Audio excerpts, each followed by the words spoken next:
Hello and welcome to this week's episode of the Bariatric Nutrition Coach Podcast. And today I am doing a solo episode, but I'm also doing obviously an audio for my podcast, but I'm doing this on camera because I'm trying to get better at doing my podcast on camera because many people actually really like watching podcasts, like watching people speak. They get more out of the podcast. And I share any videos, any of my podcasts on video in my YouTube channel. So that's Bariatric Nutrition Coach over on YouTube. So please bear with me as I get to improve podcasting on video. So for people that don't know me very well, my name is Jane Stoltze, and yes, I'm an Aussie. I'm a bariatric dietitian. I decided to specialise in the area of bariatric over 6 years ago. And I had been very interested in the area of bariatrics for many, many years. I'd seen operations performed and had really studied and researched the area. But the opportunity came up for me in my career to specialise. And it has been the most wonderful place to find myself because I love working with people that are brave enough to decide to take their health in their own hands and take that step to have bariatric surgery. It is life-changing. Is it easy? No, it's not. And no one's here saying it's easy. And that's where we're giving a lot of voice to combat where people say it's the easy way out, because it's certainly not, but it's so effective and it's such a wonderful tool for people struggling with their weight and the health implications of their weight. So I decided to specialise just over 6 years ago. I've worked with over 1,600 people, and that sounds like a lot. It is a lot because also it's not like I just work with somebody once or twice. I have a long-term relationship with my clients, and that's also why I love working in the area of bariatrics, because I don't see people just once or twice. I actually work with people longer, and it's much more fulfilling for me, the dietitian. So I worked and I had my business in a very busy bariatric centre for over 3 years, nearly 4 years, and COVID hit. And we became so much more open and effective to supporting patients, clients online with Zoom and other technologies. And then I decided to move at my practice to be solely online. And now I work with clients all over the world, and it surprises many people, but most of my clients are actually in the US. And people say, well, how does that work? Well, it actually works really well. The time difference is very manageable. I've set my program up to be able to support people at no matter what continent you're on. So, that's a little bit about me. If you look across all the socials, I'm Bariatric Nutrition Coach. So, that's a little bit about me. Now, in the past few episodes, I have asked people if you have or find value in my podcast to give me a shout out in your socials. So yes, reviews are wonderful. Thank you. Love reviews, love feedback. And I get some really lovely comments in the DMs, in the socials and all of that, which is really lovely. I had my first shout out from a wonderful woman, Jacqueline. So Jacqueline, which is bariatric_Jack on Instagram. Thank you so much. It's in my stories today because you tagged me and I've gone in there and shared it and tagged you. Thank you so much for sharing and giving a shout out to your followers that my podcast exists, because I don't advertise my podcast. I talk about it on my Instagram, but I do no real advertising. It's all word of mouth and it's going to growing organically. So I really appreciate that. This is my first shout out for people that are sharing about my podcast. So thank you so much. So that was a whole lot of chat, and now we're going to get into the actual episode. And I have calling this episode Slower Weight Loss After Weight Loss Surgery, 3 Mistakes I See People Making. Now, are these all the mistakes that I see people making? No, because there's a range of things people can do in their weight loss phase after weight loss surgery that can slow down their weight loss or get it to stop. Okay. There's also those things that if they keep going, they will lead to weight regain. But these are 3 things that might come as a surprise And I wanted to flesh them out a little bit because if you are in your weight loss phase, after your weight loss surgery, you may find yourself struggling with these or doing these and not realizing the impact that they could be having on your weight loss. So 3 mistakes I see people making that can slow down in your weight loss phase. Number 1, only eating when hungry. Okay, so let's talk all about this. If you follow me, you listen to me talking in different social media, or if you listen to my lives on Instagram and if my other podcasts, I'm a really big advocate for listening to hunger and fullness cues. And I start talking about this with my clients. I'm working with them in those really early days from week 3 after surgery. I know your hunger and fullness cues are not the same after having weight loss surgery. Before surgery, you can get very clear hunger and fullness cues. You could say that your body yells at you, meaning you don't miss them. You can be very distracted by life, but you still can hear them. After surgery, because of the metabolic changes that bariatric surgery brings, which is part of the tool of surgery, which is wonderful, that they could really drop down. It can be really, not only do you have that low appetite, but it can be really hard to feel or like listen and hear those hunger and fullness cues. So an example is that your body might yell at you before surgery and it might whisper to you after surgery. And also my other example is it may talk to you in a different language. So it's getting to know your body.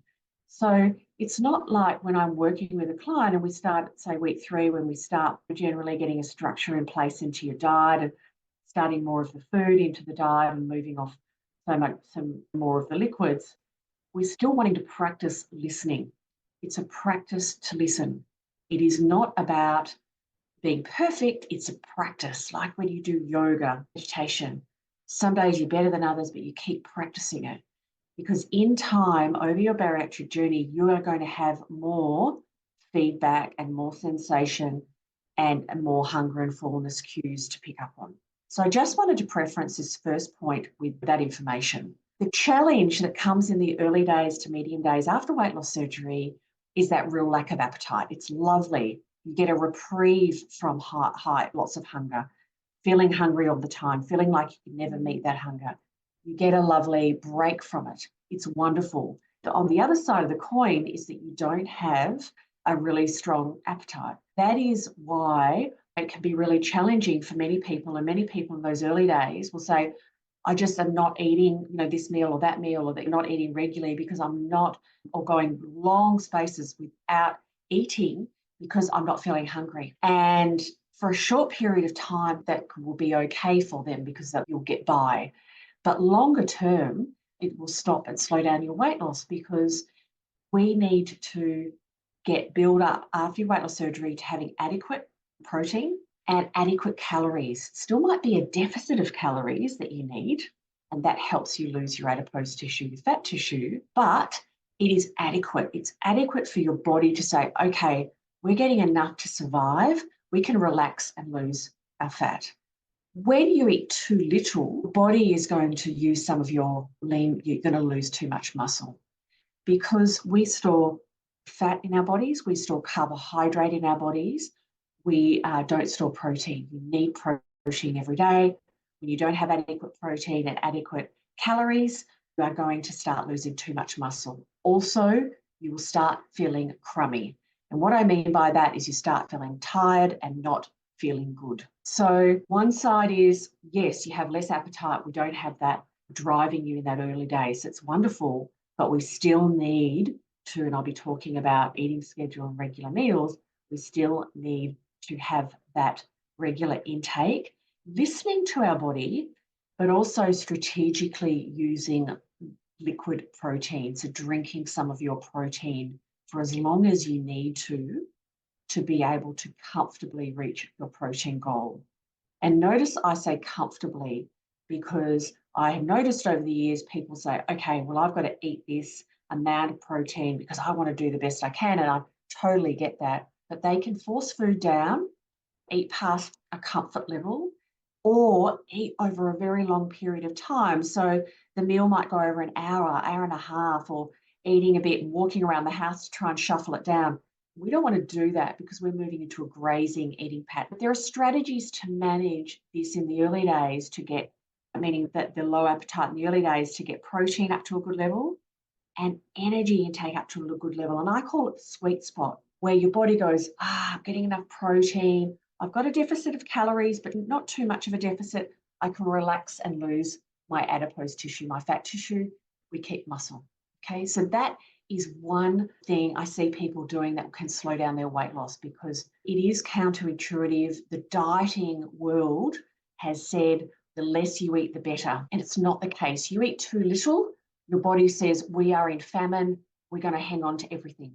Okay. And also, you can only run on the smell of an oily rag, so to speak. Sounding really Aussie now. I don't know if that translates, but what I mean is very, very small amount for so long before you start feeling really crummy, tired, feel yucky.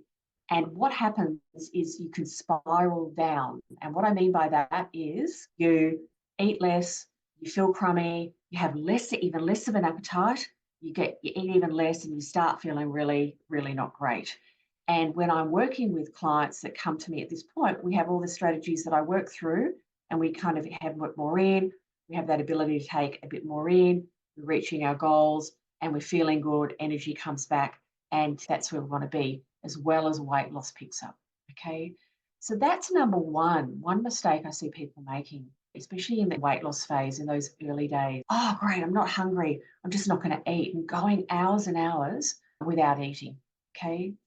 So number two is having a diet with low variety, so quite a limited diet. I see this really commonly in the 2 to 4 month mark after having weight loss surgery. And I'm going to explain what it looks like and why it can slow down your weight loss. What generally has happened, and you might be listening to this and relate to this, is you're given by your bariatric centre and your bariatric dietitian a piece of paper, all papers and booklet with lists of foods to try and the stages to go through after your surgery, and that's great.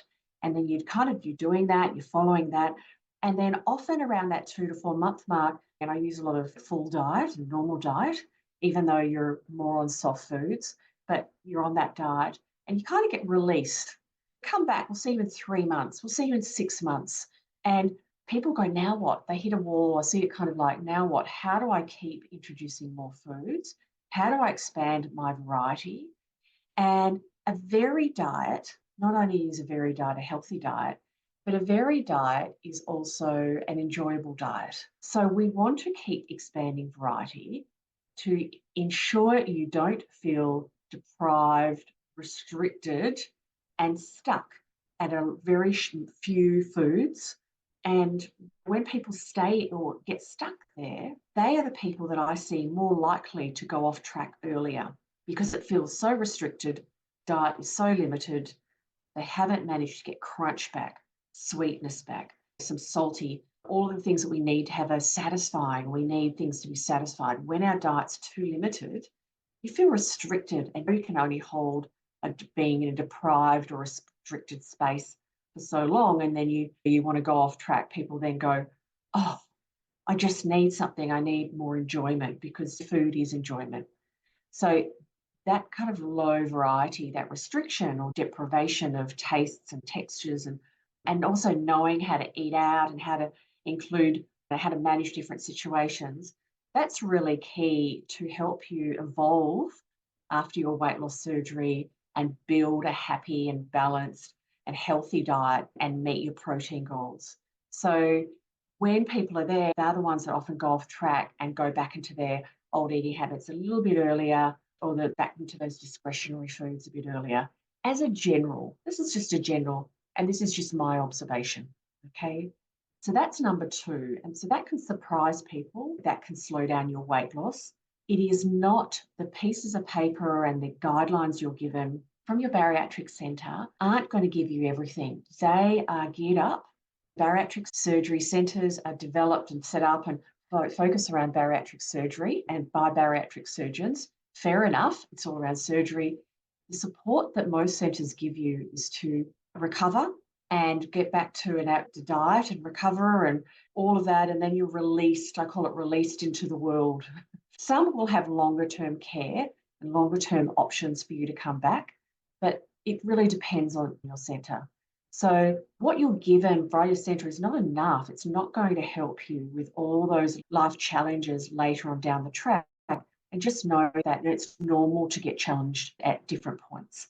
So that is number 2, mistakes I see people making that can slow down weight loss in your weight loss phase after bariatric surgery. And number 3 is never establishing a regular eating schedule. And if you listen to other podcasts and social media and things I talk about, I bang on about this a lot.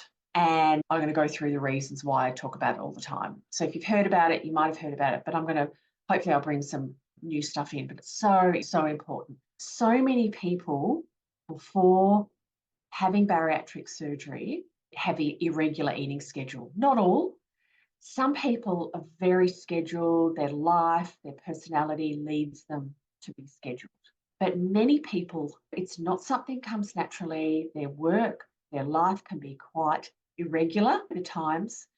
And you can eat before surgery enough larger meals that can sustain you for many, many hours. And you can get by eating irregularly, and it can just be grab and go. And that can be how you've eaten for many, many years.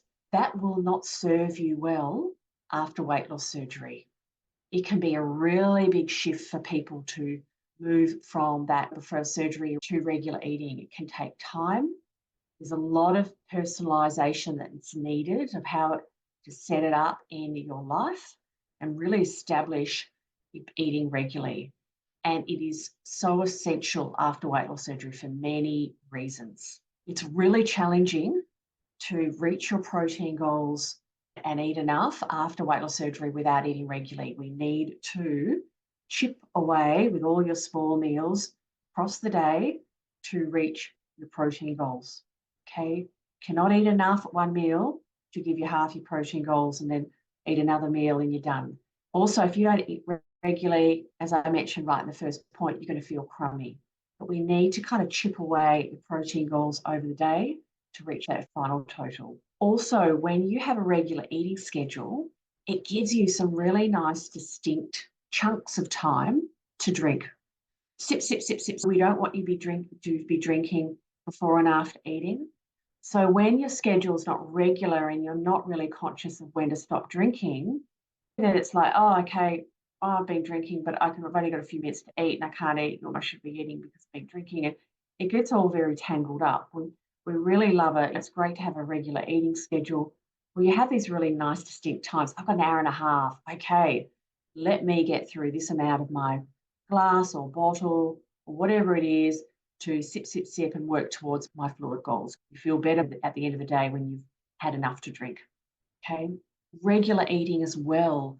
Research shows that when we put a good amount of protein in the early part of the day, we're less likely to have hunger and cravings later in the day. And I see it all the time. People that skip meals, have enough in that early part of the day. When you're getting later in the day, your body is going to be saying, hey, we haven't had enough to eat today. I'm behind. But even if that hunger is not top line or top at the surface for you to feel it really strongly, you still have cellular hunger. This is the challenge after bariatric surgery is those hunger and fullness cues in the early to medium days aren't really loud, aren't really prevalent. You can be very busy, and if you don't practice listening to them and tuning into your body, you can miss them. But it doesn't mean you don't have cellular hunger that's saying when you walk through the door after work, I need to eat something. And what's the very common, get home, want to have a little bit of something, eat dinner, then keep eating after dinner because you're trying to catch up. And yes, some days are going to go pear-shaped. Some days the car breaks down, you've lost the cat, your child's sick and everything. I'm not talking about the odd day, I'm just talking about the everyday. So having a regular eating schedule is really crucial. And there's ways to actually build a regular eating schedule. And even if you have different things happening different days of the week, jobs where it can be, or careers where it's really challenging to eat regularly.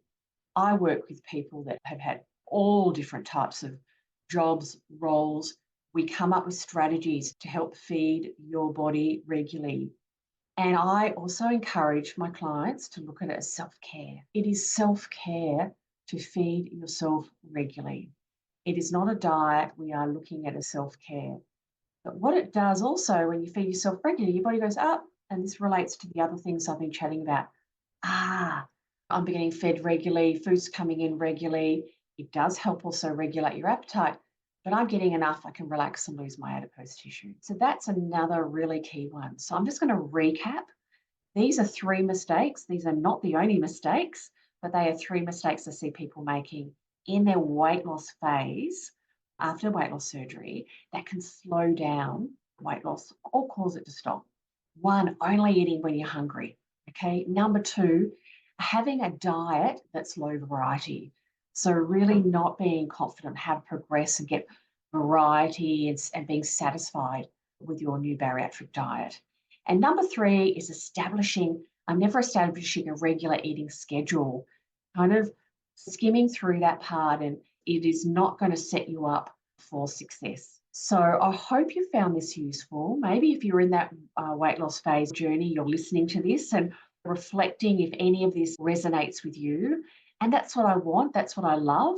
The role of this podcast is to educate, to answer common questions, to talk about topics. And this is going to evolve over time. My podcast will evolve, but talk about topics related to bariatric nutrition, share people's experiences, because I think that is so valuable, because people can get very isolated in their weight loss surgery journey and feel like if they're struggling with something, it's just them. And I want people to know if you're struggling with something, someone else is going to be struggling with it. Okay. So thank you so much for listening.